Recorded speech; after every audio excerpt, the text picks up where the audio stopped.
কর্ম না শেষ হলে সাধনা হয় না। তুই ফিরে যা, ফিরে যা। না না না, আমি ওই অভাবের মধ্যে ফিরতে চাই না মা। ফিরতে তোকে হবেই, কারণ তোর জীবন এখনো বাকি। যা যা, ফিরে যা। বেশ বেশ, তাহলে আমাকে অর্থ দাও, যাতে আমার কর্ম করতে কোনো যন্ত্রণা পেতে না হয়। বেশ, তাহলে তুই তন্ত্র সাধনার পথ ত্যাগ করবি তো? হ্যাঁ মা, আমি তাই করব। বেশ, যা তাহলে ওই মরা গরুটা দেখতে পাচ্ছিস, ওটাই নিয়ে যা। ওর গায়ে গিয়ে হাত বোলা। কেন মা? যা বলছি তাই কর। এই বলে সে গরুর গায়ে যখনই হাত বোলালো, তখনই গরুটা উঠে দাঁড়ালো, যেন গরুটা কিছুই হয়নি। হ্যাঁ, আরে আরে, এ তো বেঁচে উঠলো।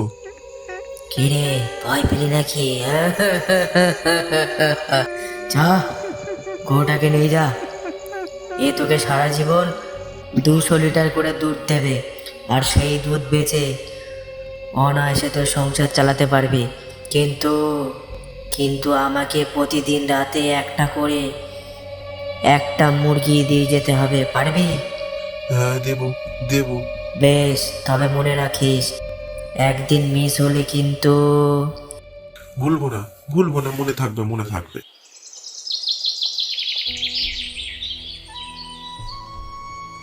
সেই যে রাগ করে বেরিয়ে গেল, এখনো লোকটা ঘরে ফিরলো না। কোথায় যে গেল কে জানে। এই চল চল চল, হট হট হট।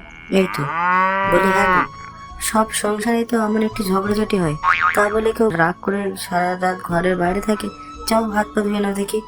আমি ঘরে গিয়ে দেখি খাবার টাবার কিছু আছে কিনা। এই দেখো, এই যা যা যা। হা, কাদের গোড়া ঢুকিয়ে পড়লো, যা যা। আরে তাড়িও না, ওটা আমাদেরই গরু। ও মা, কোথায় পেলি?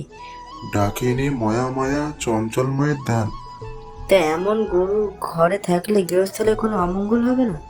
আরে, এ গরু আজীবন 200 লিটার করে দুধ দেবে।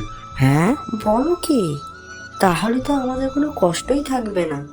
হ্যাঁ, তবে একটাই শর্ত, রোজ রাতে দেবীকে একটা করে গোটা মুরগি দিয়ে আসতে হবে। সে তো দুধ বিক্রি করার টাকা দিয়ে হয়ে যাবে, সে এমন আর কি ব্যাপার। এই একদম ঠিক বলেছ। যাও দেখি একটা বালতি নিয়ে এসো তো, দেখি কেমন দুধ দেয়। বউ দৌড়ে ঘরের ভিতরে চলে যায়, গরুর গায়ে হাত বুলিয়ে খড়ের আটি পেরে গরুর মুখে দেয়। বউ বালতি নিয়ে আসলে তাপস দুধ দুইতে শুরু করে। গো, এই যে বটের আঠার মতো ঘন দুধ গো। বাহ বাহ বাহ বাহ বাহ বাহ, তবে তুমি দুধের দামও বেশি হবে।